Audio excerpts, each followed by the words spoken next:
আমাদের কবি ছড়া নিয়ে পরীক্ষা নিরীক্ষা করতে খুব ভালোবাসতেন।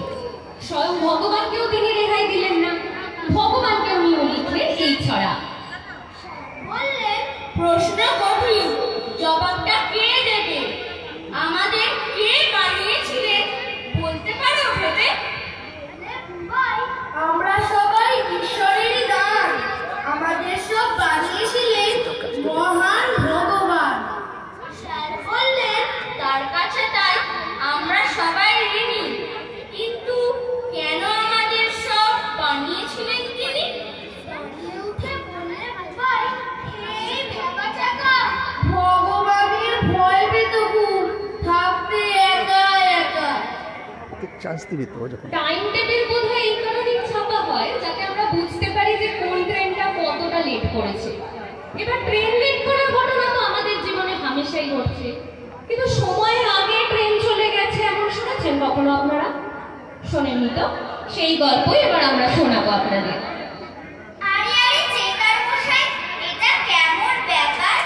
ছুটে ছুটেই দেখুন খামে ভিজলো গায়ের ব্যাপার। আজকে মিনিট দুয়েক আগেই বেরিয়ে গেল গাড়ি, মগের বলুন নাকি মশাই, নাকি মামার বাড়ি। 30 বছর করেছি হেথায় ডেইলি প্যাসেঞ্জারি, কোনো দিনও হয়নি এমন বিশ্রী কেলেঙ্কারি। 6টার গাড়ি 9টাতে যায়, কিংবা যায় 9:30। 9টার আগেই বেরিয়ে গেল, কেমন করে হয়? ছি ছি মশাই, মাইনের দিন অফিস হলো কামাই, তার উপরে ঘরে হাজির 3 মেয়ে আর জামাই। মাইক্রোফোন সাইডে দেখুন যে মাইক্রোফোন সারা সাইডে শরীর কাঁপছে আমার রাগে, 7 জন্মেও শুনিনি যে ট্রেন চলে যায় আগে। চেকার মশাই বললেন হেসে টিকিট গুনেই হাতে, এই গাড়িটা আজকের নয়, গতকালের রাতে। কবি ভবানী প্রসাদ তার কবিতায়, কল্পনায় দার্শনিক, পর্যটক, রাজা, বেগম সবাইকে নিয়ে যে জলসার আয়োজন করেছিলেন, চলুন এবার সেখান থেকে ঘুরে আসি। 3 দিন 3 রাত গাড়ির ঘেঁষে পান, গাঞ্জোর গেয়েছিল চেঙ্গিস খান। রাত্রির দিন রাত তেড়ে কেটে দিন, তবলাতে গেছিলেন আলাউদ্দিন। টুংটাং টুংটাং টুংটাং পিয়ানো বাজিয়েছিলেন ইউএস খান। সারেগামা বাধানিসা হারমোনিয়াম মমতাজ বেগমের ঝরেছিল গান। বাদশাহ শাহজাহান বাজালেন ঢোল, সাথে নিয়ে 1700 কালো ঢোল। জলসাতে ছিল আরো মজার জিনিস, সব নাকি লিখে গেছে মেগাস জিনিস। ইতিহাসের কথা যখন উঠলই, তখন চলুন আরেকটু ইতিহাসের পাতা থেকে ঘুরে আসি। আচ্ছা, শিবাজি, বাবর, জুলিয়াস সিজারকে মনে আছে আপনাদের? আমাদের কবি কিন্তু তাদের সম্পর্কে আরো অনেক মজাদার তথ্য জানিয়েছেন আমাদের। চলুন সেসব কথা এবার জেনে নিই। দেখলাম ভালো করে ইতিহাস বুঝিয়া, শিবাজি খেতেন রোজ 1.5 কেজি গুজিয়া। বাবরের বড়দা নাকি বুঝে জর্দা, 3 রাত ঘুমাতেন 1 চোখ বুঝিয়া। আর যদি দেখে নি ইতিহাস পড়িয়া, বেড়াতেন কোন রাজা ঠেলা গাড়ি চড়িয়া। সুলতানা রিজিয়া বৃষ্টিতে ভিজিয়া, কবে কোথা হেঁচে হেঁচে হয়েছিল মরিয়া। ভালো করে দেখো খুঁজে ইতিহাস ঘাটিয়া, জুলিয়াস সিজারের কটা ছিল খাটিয়া। কুমারের ভাগনা কবে কোথা ভাগনা, 19 সাল পাতা খেয়েছিল চাটিয়া। রঙিন এই দুনিয়ায় দুটো সম্পূর্ণ বিপরীত ধর্মী রং হলো সাদা থেকে কিভাবে কালো হচ্ছে, আর কালো জিনিস থেকে কিভাবে সাদা জিনিস তৈরি হচ্ছে, চলুন তো দেখে নিই। দিল্লি থেকে বিল্লি এলেন দুধের মতন সাদা, কলকাতার কালো বিড়াল বললে তাকে দাদা আসুন বসুন, কেমন আছেন, বাড়ির খবর ভালো? সাদা বিড়াল বললে তোমার রংটা কেন কালো? কালো বিড়াল বললে শুনুন, রাখুন আগে বেডি, আমি যখন জন্মেছিলাম চলছিল লোডশেডিং। কুচবিহারের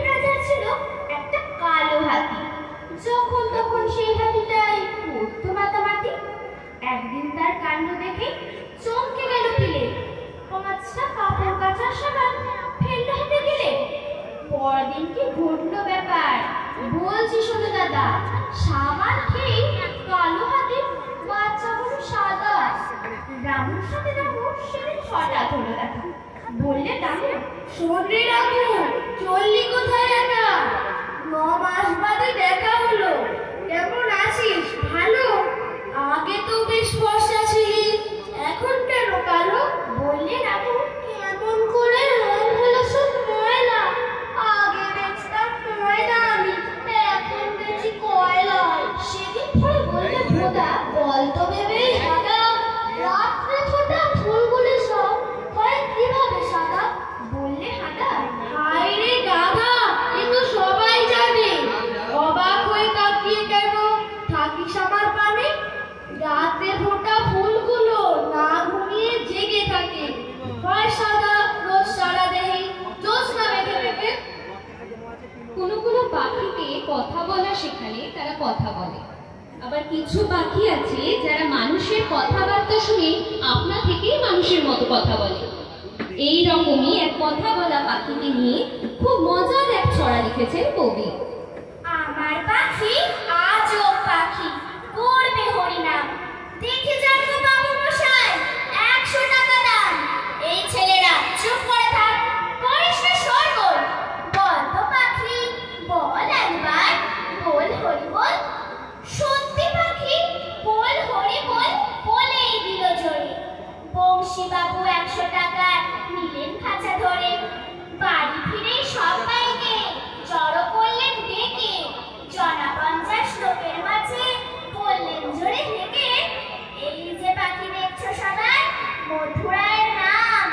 এই পাখিটাই দেখবে কেমন করবে হরিনাম। এই ছেলেরা চুপ করে থাক, করিস না শোরগোল। বল তো পাখি, বল একবার বল, বল হরি বল। পাখি কিছুই বলে না তো, চুপটি করেই থাকে। বংশীবাবু রেগে মেগে বলেন তখন তাকে, এত করে সাজছি তোকে, পারলো কি তোর দল? দোহাই পাখি, বল হরি বল, নইলে খাবি চল। বললে পাখি, চুপ করে থাক, এখন আমি শুই। বল হরি বল বলবো পরে, মরবি যখন তুই। ঘুমের মধ্যে আমরা রোজ কত স্বপ্ন দেখি, তাই না? মাঝে মাঝে কত রকম ভয়ের স্বপ্নও দেখি। তো এমনই এক ভয়ঙ্কর স্বপ্নের কথা কবি তুলে ধরেছে এই কবিতায়। পাগলা সারে পড়লো সেদিন তারা, ধড়ফড়িয়ে লাফিয়ে উঠে গেছে। ভাবছি গেলাম বেঁচে, দেখেছি সাপটা বাদর হাসছে বসেই কাছে। গাছ নিচে ছিল বিশাল জয় মা বলে জোরসে দিলাম লাফ। ভাগ্য খারাপ, ভাসছিল কি পাশে 5টা কুমির, বিভৎস কিবা। প্রাণের ভয়ে জোশে সাঁতার কেটে বনের ধারে চেয়ে উঠেছি পারে। তাকিয়ে দেখি 3টে বিরাট বাঘ, হায় ভগবান, পড়লো বুঝি ঘাড়ে। দৌড়ে বেগ জোরে হটের ঝুড়ি চেয়ে উঠেছে গাছেতে তরতর। হঠাৎ ছুড়ে উঠলো নড়ে চড়ে, তাকিয়ে দেখি তুলছে অজগর। তারপর কি বলবো আবার কার, আছে অনেক উদ্ভিদ বিদ্যুৎ। আসলে সব স্বপ্ন দেখি রাতে, পড়ে যেতাম ঘটবে সব সত্যি। কবি ভবানী প্রসাদ মজুমদার সাম্মানিক হিসেবে সন্দেশ পত্রিকার তরফে সুকুমার রায় পদক পান সত্যজিৎ রায়ের কাছ থেকে। এছাড়াও তিনি পেয়েছেন শিশু সাহিত্য পরিষদ পুরস্কার, অভিজ্ঞান স্মারক, ছড়া সাহিত্য পুরস্কার সহ 100-রও বেশি পুরস্কার। ছোটদের ভালো লাগা নিয়ে তার লেখা এখনকার এই ছড়াটি খুবই সুন্দর ও অর্থবহ। এই ছড়া দিয়েই আজ আমরা শেষ করব আমাদের অনুষ্ঠান। শুনুন ছড়া মজাদার কবি ভবানী প্রসাদ মজুমদার।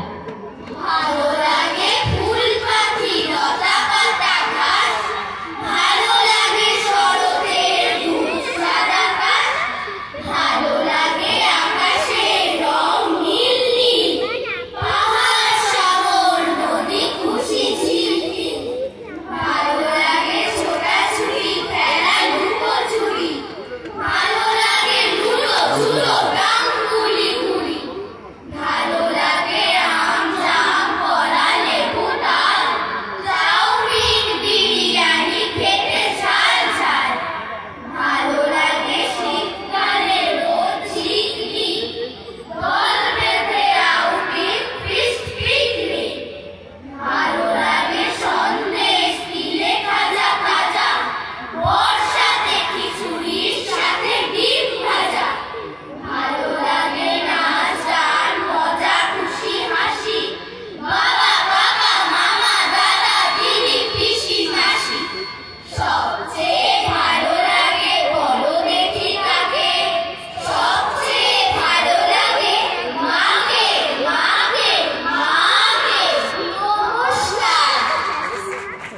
সহশিল্পীদের সাথে আলাপ করিয়ে দিই।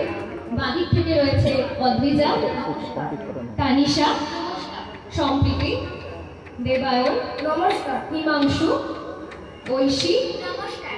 আত্রি, নমস্কার। সৃজিতা, নমস্কার। মুগ্ধা, নমস্কার। দেবার্পণ, নমস্কার। দেবার্চনা, নমস্কার। অরিত্র নমস্কার। এবং আমি প্রকৃতি।